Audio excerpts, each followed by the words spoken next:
This session is Residential Energy Efficiency Projects 101. Alex Scott. Alexander Scott joined the State Energy Program in 2010 to coordinate development of the Utah Home Performance Residential Energy Efficiency Program. This highly successful program exceeded set expectations, retrofitting over 1,200 homes and averaged 29% energy savings per home. When the State Energy Program came under the new Office of Energy Development, he was promoted to Energy Efficiency Development Coordinator. With the change, Mr. Scott is now responsible for the development of residential, commercial, and industrial energy efficiency programs across the state. Before joining the Office of Energy Development, Mr. Scott was the Energy Efficiency Coordinator for Salt Lake County. There he was responsible for developing initiatives funded by the Energy Efficiency Conservation Block Grant, primarily the Energy Smart Pilot Loan Program, and supporting outreach efforts. Mr. Scott holds a Master's in City and Metropolitan Planning degree and a Bachelor's in English from the University of Utah. Will we give him a round of applause and welcome up here?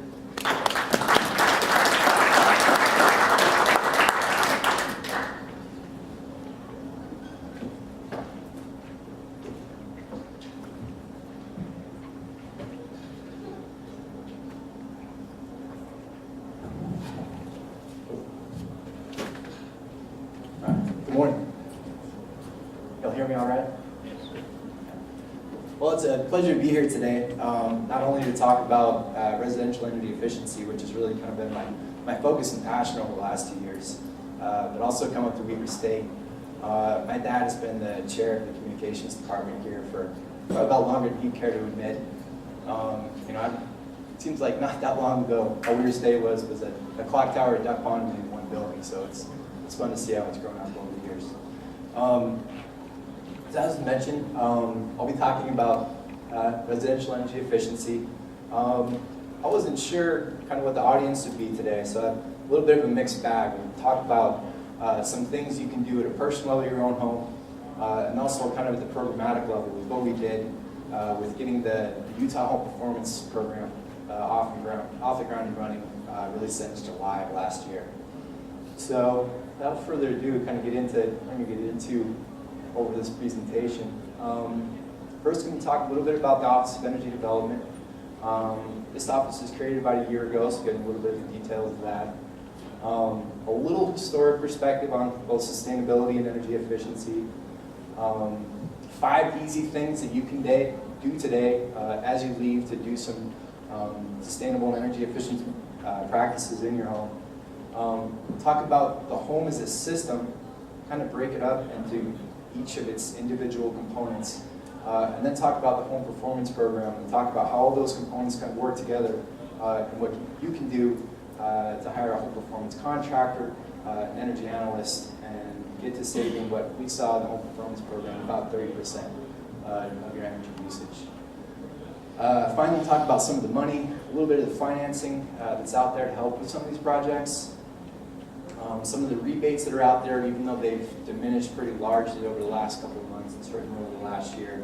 And finally talk about the future.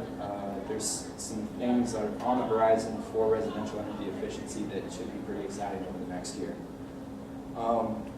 So the Office of Energy Development was created in 2011 under House Bill 475. And the idea of the creation of the office was to take the old state energy program and incorporate energy development in conventional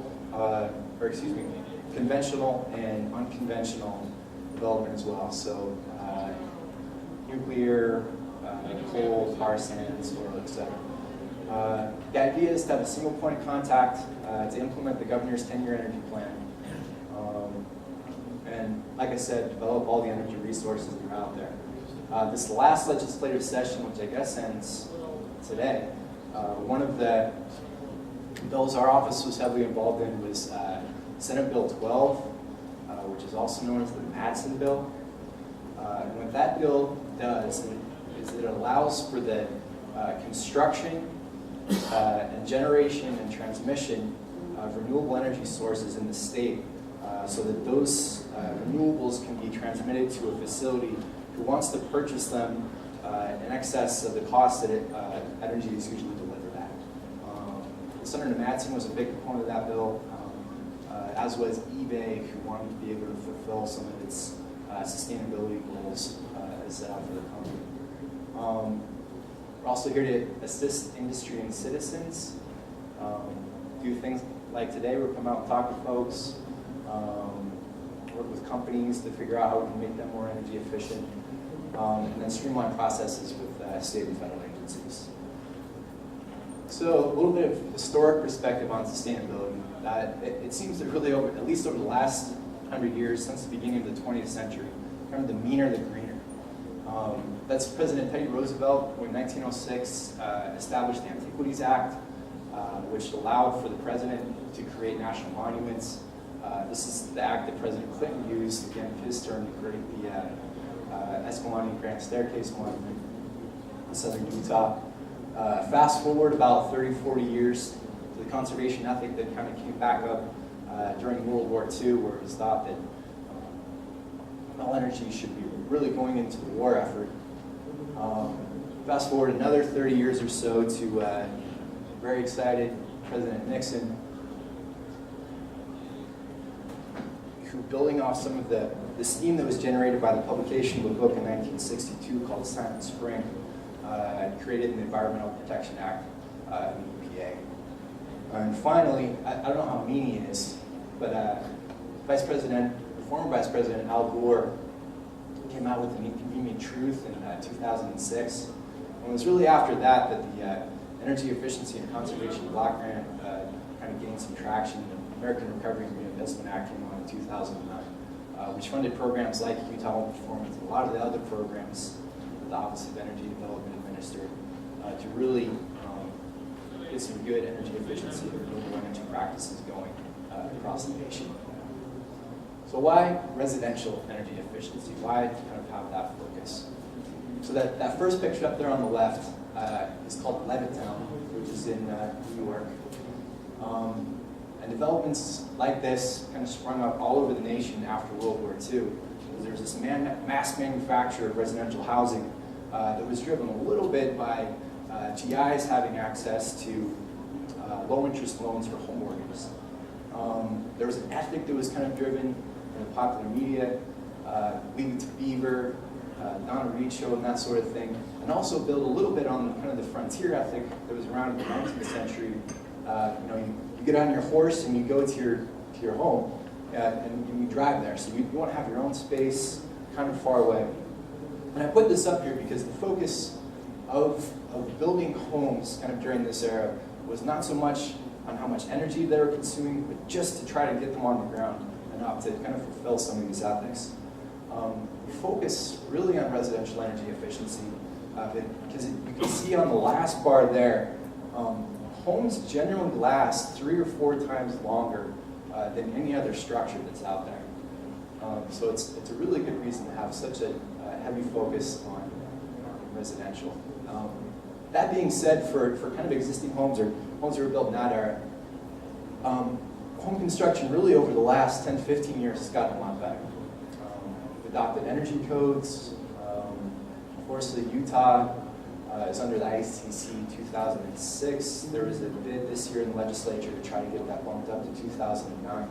But hopefully in the next legislative session, we'll be able to adopt a more recent code. The Energy Star program came online at the national level in 1992. And utilities started offering some incentives for building to these kind of higher burn standards. Rising energy prices are certainly a good motivator for wanting to build more energy efficiently. And a lot of the home builders across the state have found a good marketing niche for marketing their homes as more energy efficient. I think if you drive down the freeway in Salt Lake, you can see advertisements for all the home builders talking about how energy efficient they are. GardnerMed specifically has one that says, my energy bill is costing me $5 a month. How much are yours? So when we break out and kind of take a look at consumption by sector, residential energy consumption kind of comes third. And the most energy that is consumed in the home either comes from space heating, space cooling, or water heating. That's at almost just a little over 70%. This is kind of the impetus for why we wanted to get the home performance program up and off the ground because this focuses very much on heating, cooling, and water heating. But there are some other things too. And as I promised, there are 5 easy things that you can do today as you go home to start reducing energy in your home. The first is really easy. If you have a programmable thermostat program, you can go to the website there listed at the bottom, EnergyStar.gov, and that graph is on there. It can tell you kind of what settings you should have your thermostat at during the day, and then also the time of year settings. If you still have a lot of old incandescent light bulbs in your home and change those to CFLs, you can start saving a lot of electrical energy that way. There's something that's called vampire load. And what vampire load means is that appliances that are plugged in, even like phone chargers and those sorts of things, are still drawing power when they're plugged into the wall. If you can either put those on a power strip or unplug them at the end of the day, or at the beginning of the day when you leave home, that can really reduce that vampire load. Simply changing your furnace filter, you can get a cheap one for just a couple of bucks, will really increase the efficiency of how well your furnace runs. And finally, I got one of these smart power strips for my TV and entertainment center at Target about a week ago. How this thing works is you take your TV, you plug it into that first screen plug right there. You plug the rest of the peripheral devices into that rest of that green circle there. And when your TV goes off, it takes those devices out of standby mode. And this is a good thing because gaming systems, PlayStations, those sorts of things, in standby mode, consume as much energy a year as does a refrigerator. And finally, there's a couple other plugs there on the end. So if you have like DVRs, those sort of things that you want to keep on during the day so you can record your shows, you have that capability as well. So getting into kind of the component pieces of residential energy efficiency. I'm going to break down kind of what each of these things is, how they're rated, kind of what things to look out for. And if you looked at this picture on the right, what it's demonstrating is something that's called stack effect. And stack effect basically follows a similar concept to hot air rises, but there's a buoyancy that's created and there's a temperature difference between warm and cold air in a home. And what that does is that either brings that unconditioned air from the outside into your home, or it pushes that conditioned air that you have in your home out.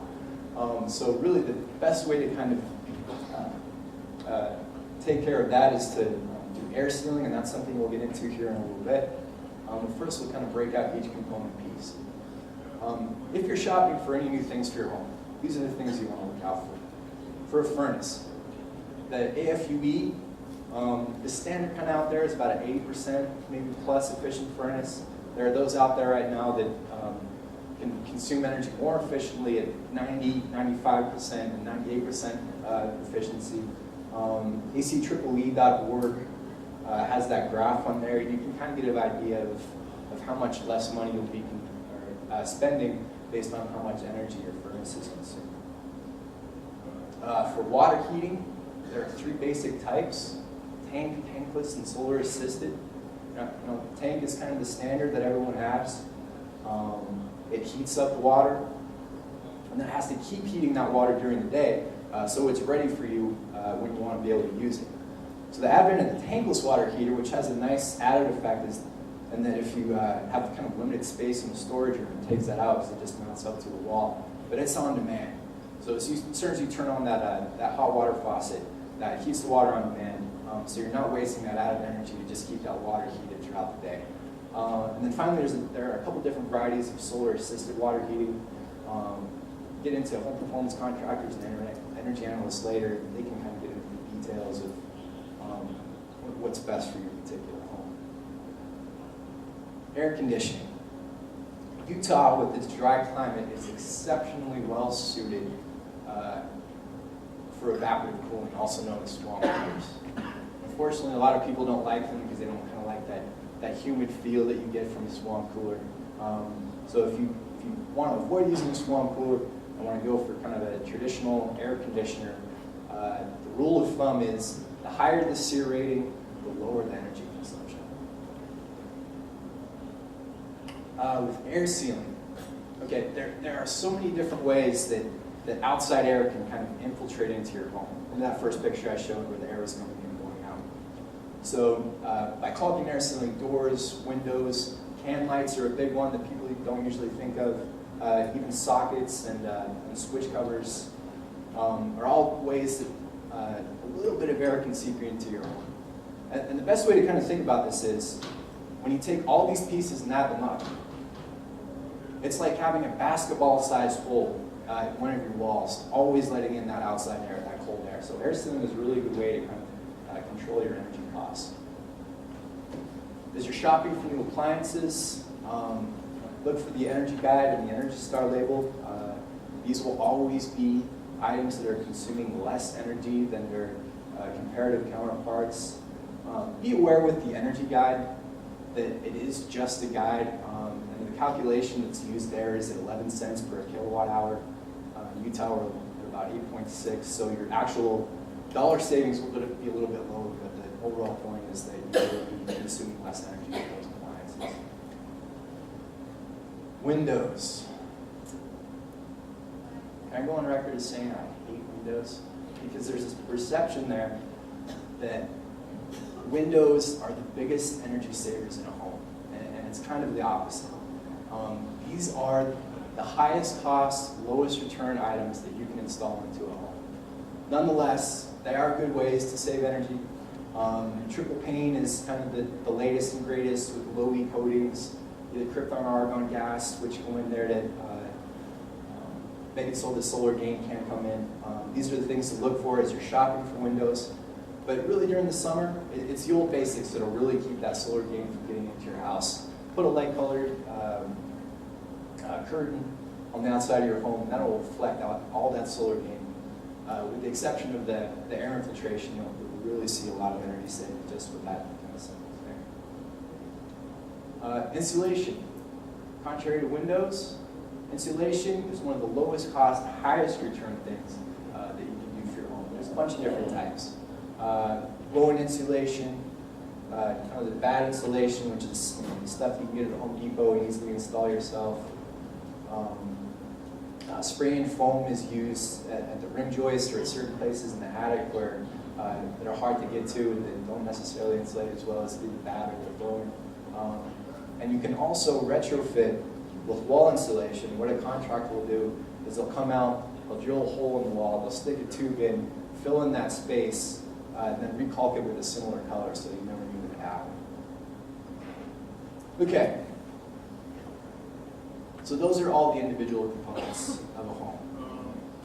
If you want to understand how all of those things kind of work as a system, there's a couple of things that you can do. The first and best way is to go and enter all of your home information into an energy calculator. This one is run by Lawrence Berkeley Laboratory. There's also one at UtahHomePerformance.com. There's a lot of different options out there that you can use to get a first good sense of how your home is consuming energy. After you've done that, and you figure out that, oh, I am consuming a lot of energy in my home, what should I do next? Utah Home Performance over the last year and a half has accredited and vetted home energy analysts and contractors. So we have a list on our website. These are all great guys, they're great companies that do great work. They can come out and kind of walk you through what you need to do next. What they'll do is they'll come out and they'll put a blower door in your home. And what the blower door does is that it pressurizes your home to the point where they can kind of figure out where those air infiltration spaces are. And then they'll walk around with a smoke stick, which is this picture right here, and see really where the air is coming in. There's a thermal imaging camera. They can figure out some other places where you might need insulation, either in your walls or in your attic. And incidentally with this, when I first got this job, I went home and I told my mom, I said, hey mom, I got this great job. You're going to be saving energy, you're going to be saving the planet, all this good stuff. And she's like, get out of here. I said, well, you know that old porch that was enclosed about 10 years after moving in the house? She said, yeah. They close that up every winter. I said, if you get all this work done, you'll be able to use that porch year round. she made the call the next day to start to get this thing going. So kind of what we learned through home performance is it's not so much the cost energy savings, but it's added comfort that you can bring into a home, which is a real big driver for folks. After a home performance contractor has gone through, done all the work, he'll sit down with you and kind of go over your options. There's a bunch of contractors out there that can do both the energy assessment work as well as some of the subcontracting, and actually do the installation, furnace insulation, air sealing, and some of these other things. Otherwise, you might have to go out to bid for work. They'll do a closeout report where they'll come back and install that blower door to show you just how much air infiltration has been reduced in your home and how much energy you can expect to save.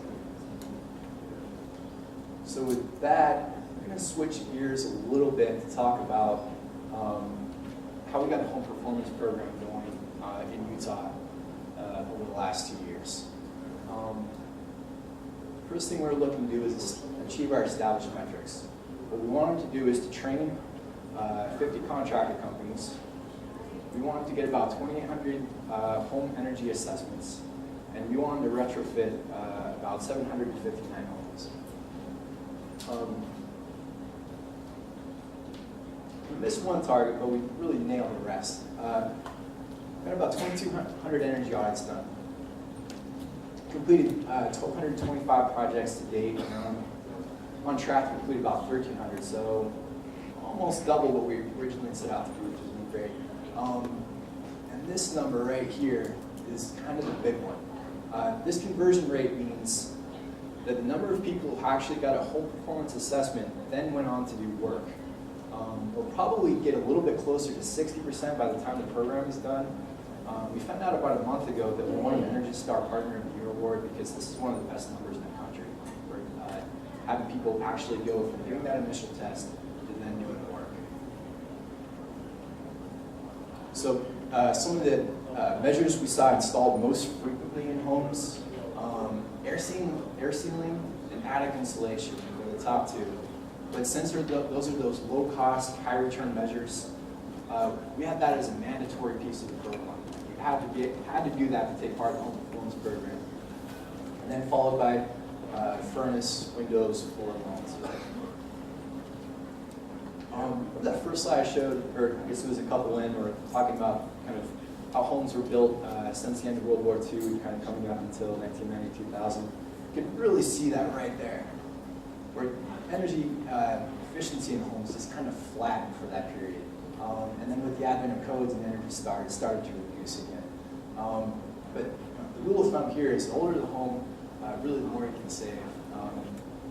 And like we saw, we're saving energy more than 40% in homes that were built before the turn of the 20th century. Okay, so that homeowner report I talked about a few slides back, we're really wondering with the program if there was any value in generating this report. What we found was overwhelmingly the answer was yes.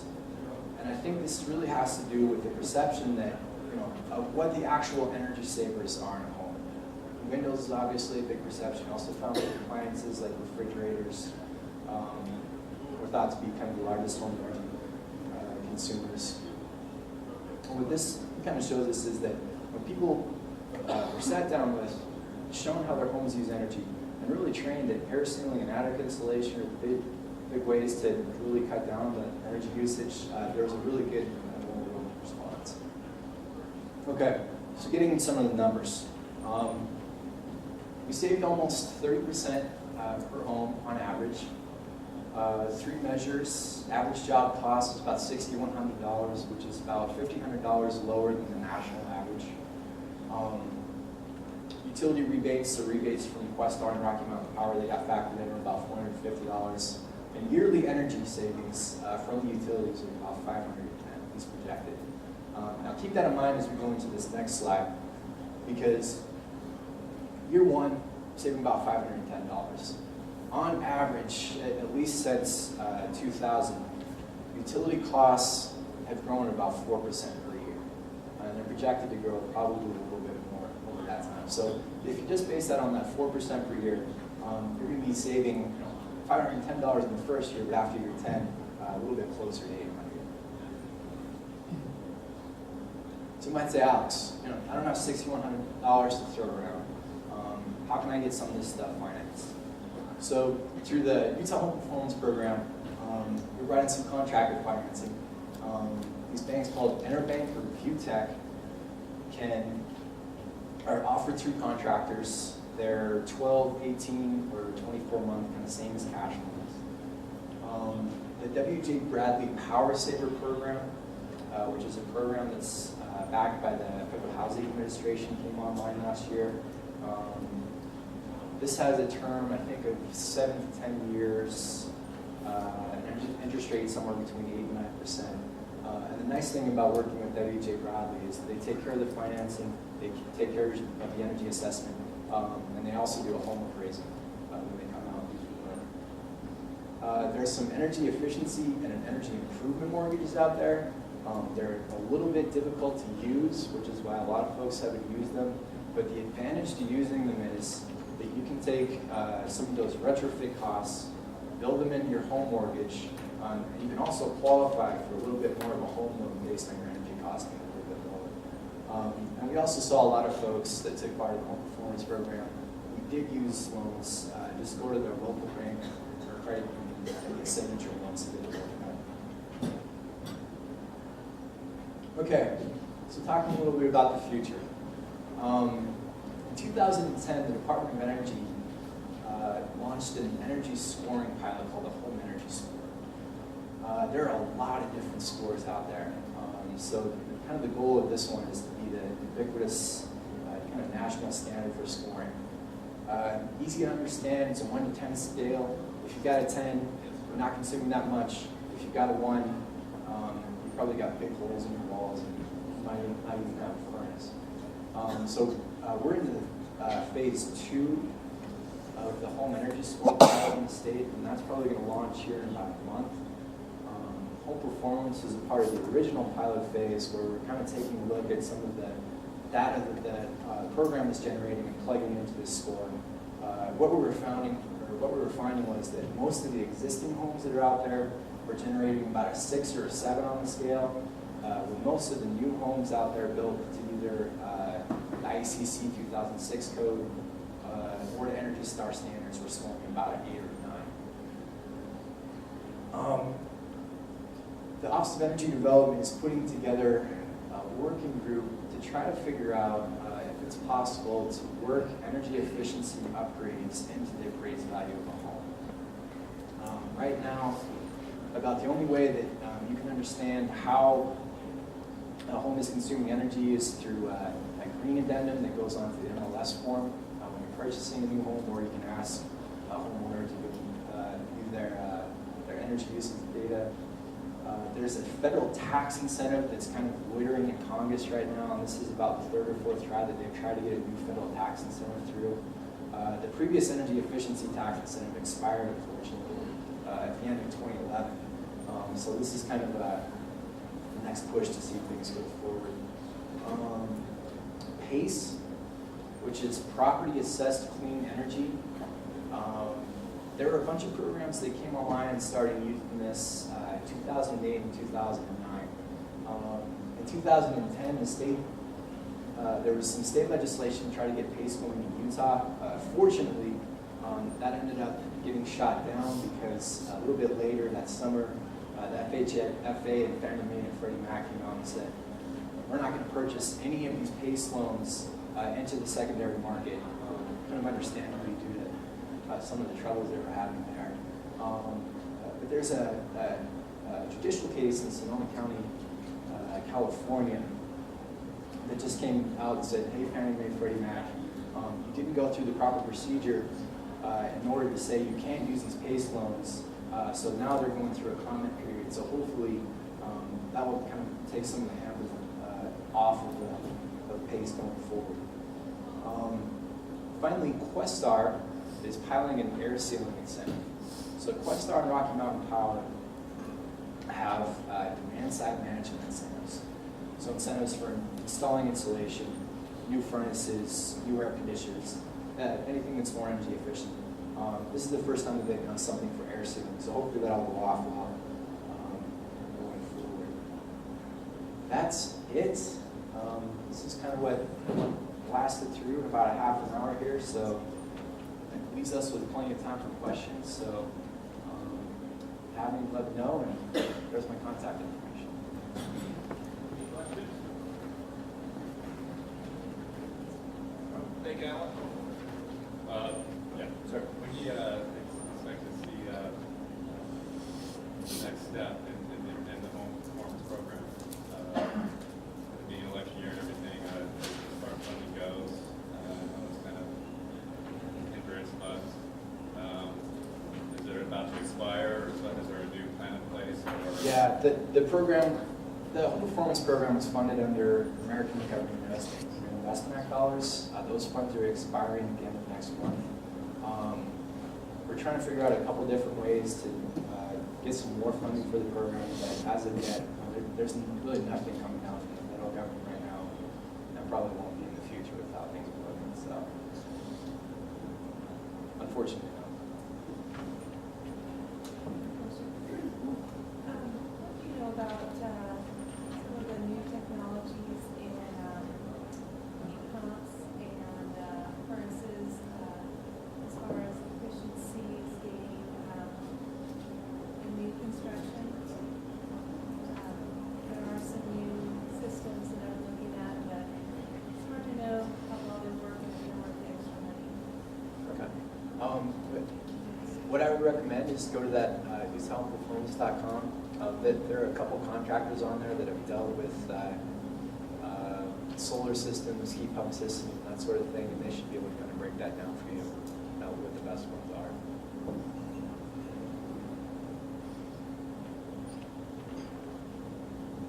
Sir? Yeah, you mentioned at some point that you guys had a program or something to basically teach your contractor type of company how to do that, and how all the rebates and stuff like that works. You didn't really have a number. You said you had a target goal of how many companies you wanted to teach about that. Right, and that was through the Utah Home Performance Program. We actually, so we had a target of getting 50 contractors. We had actually closed off at 85 because we were getting really too many people interested. But if you are interested in learning how to do this kind of work, you can go to bpi.com. That's an accreditation for existing home energy efficiency, Board of ResNet, but that deals more kind of